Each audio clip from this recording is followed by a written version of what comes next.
Our home was always a symphony of small, familiar sounds. The gentle hum of the refrigerator, the distant chirping of birds from the garden, and, most reliably, the soft padding of Buster's paws across the hardwood floors. Buster, our golden retriever, was more than a pet. He was the family's furry shadow, especially Lily's. Where Lily went, Buster followed, a loyal golden sentinel.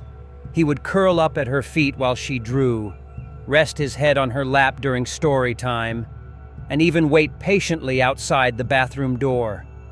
Their bond was a silent, beautiful language, understood by every wag of his tail and every giggle from her. Lily, at 5 years old, lived in a world painted with vibrant imagination.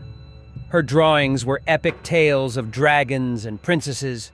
Her conversations often included invisible tea party guests, and her backyard adventures were always quests for hidden treasures. We cherished this boundless creativity, often exchanging amused glances when she would recount a particularly elaborate story. It was a phase, we thought, a beautiful, fleeting chapter of childhood. Then came Leo. It started subtly, as these things often do. One afternoon, Lily burst into the kitchen, her eyes wide with excitement. "Mommy! Daddy!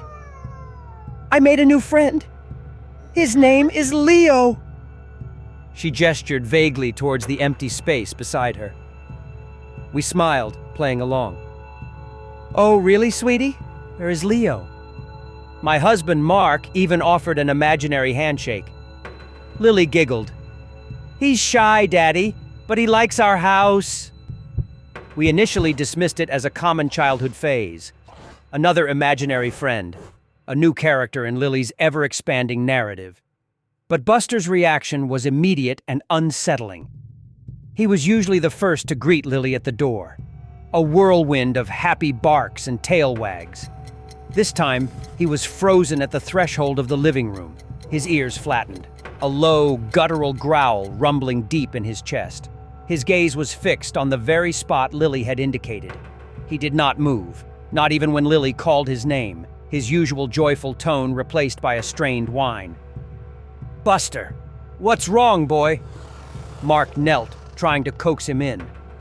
But Buster dug his paws into the rug, refusing to cross the invisible line. It was unlike him.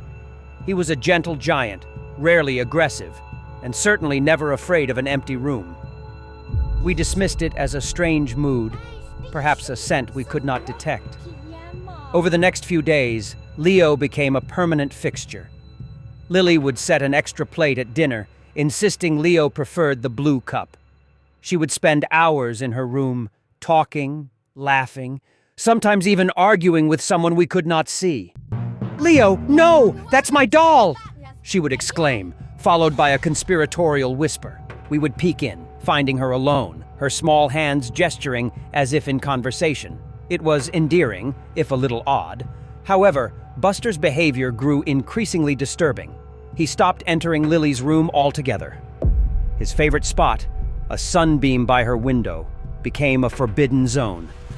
If Lily was in her room, Buster would lie outside the door, nose pressed to the crack, whimpering softly, occasionally letting out that same low growl.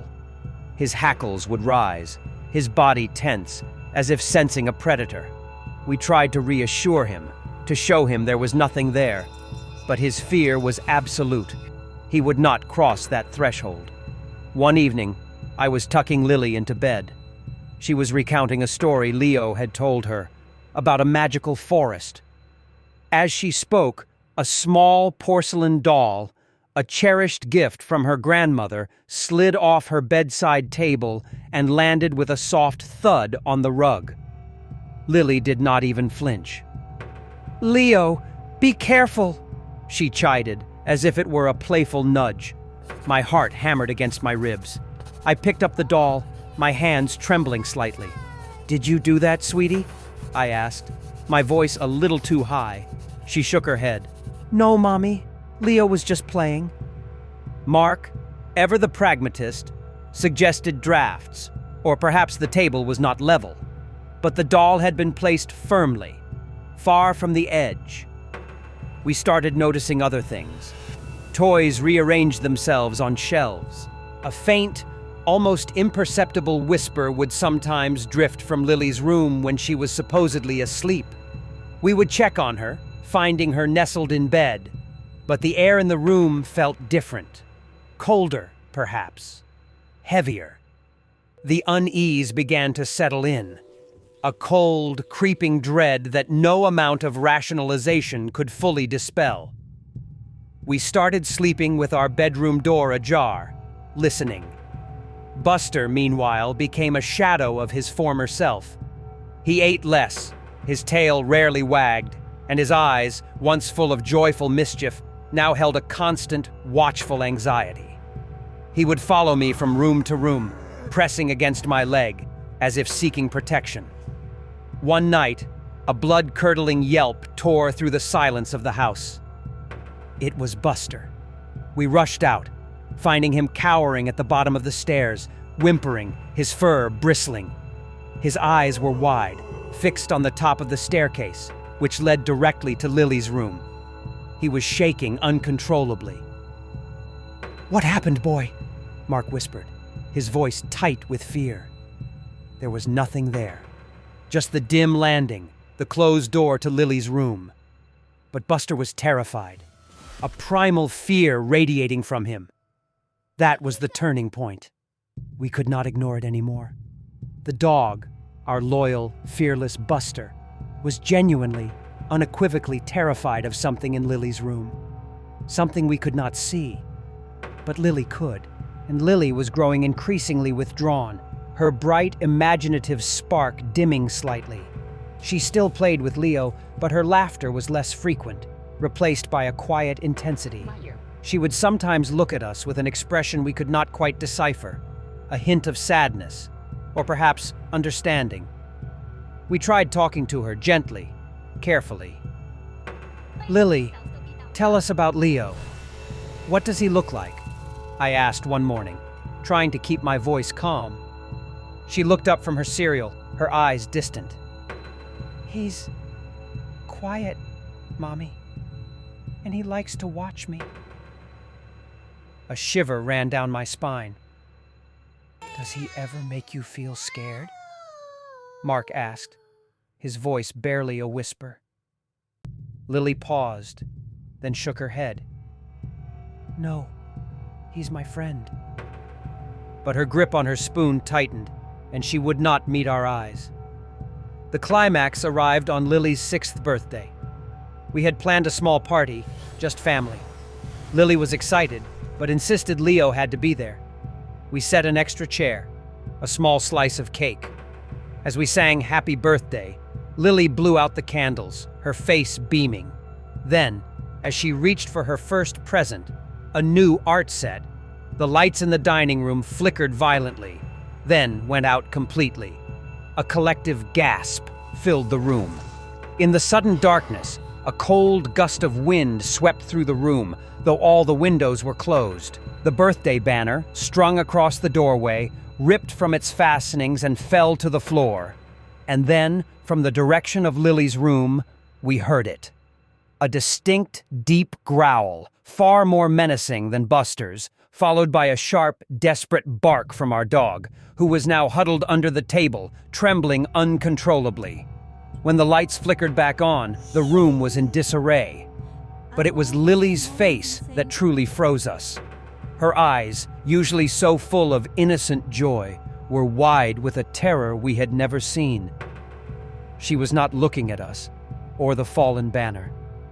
She was staring, unblinking, at the empty chair beside her, where Leo's cake slice lay untouched.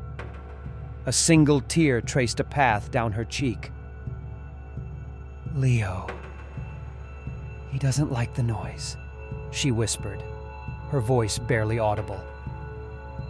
That night, after the shaken guests had left, and Lily was finally asleep in our bed, Buster curled protectively at her feet. Mark and I sat in the quiet living room. The house felt different now, the air thick with an unspoken presence. We did not know what Leo was, or why he had chosen our daughter. We did not know if he was benign or something more sinister. But we knew he was real, at least to Lily, and undeniably real to Buster.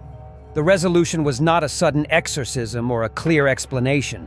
It was a slow, painful acceptance. We moved Lily's bed into our room. Buster, still wary, would sleep closer to her than ever before. We started leaving a nightlight on, not just for Lily, but for ourselves. We learned to live with the unexplained, with the occasional whisper, the fleeting chill, the subtle shift of an object. Lily, in time, seemed to grow accustomed to Leo's presence. Or perhaps she learned to manage it. She still talked to him, but less frequently, and with a new, quiet solemnity. We never saw Leo, never heard him directly, but we felt his shadow. And Buster, our once joyful, fearless dog, remained vigilant, his gaze often fixed on empty spaces, a silent guardian against a world we could not comprehend. Our home was still a symphony of sounds, but now, beneath the familiar, there was always a faint, unsettling hum, a reminder of the friend no one else could see, and the dog who knew he was there.